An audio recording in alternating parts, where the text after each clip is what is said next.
આખા એ ભારત દેશમાં એકમાત્ર રાજ્ય એવું છે જે વિકસિત રાજ્ય કોઈ કહી શકે તો એ ગુજરાત છે.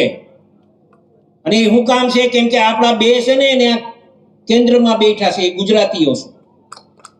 એક આદરણીય નરેન્દ્રભાઈ મોદીજી અને અમિતભાઈ છે. આપણે નથી કહેતા કે ભૂ ધૂણે તો નારિયેલ ઘરના આંગણે ફેંકે, એ છે ને ત્યાંથી નારિયેલ અહીંયા ફ્લો ફેંકે છે ને ત્યારે આટલા મોટા મોટા કામ અહીંયા થઈ રહ્યા છે. કોઈ નાની વાત નથી. કોઈ પણ કે બંગાળમાં શું વિરોધ થયો તો કે કાંઈ પણ મોટા મોટા એરપોર્ટ તો કે ગુજરાતમાં, કોમનવેલ્થ ગેમ્સ તો કે ગુજરાતમાં, મોટા મોટા કંપનીઓ તો કે ગુજરાતમાં.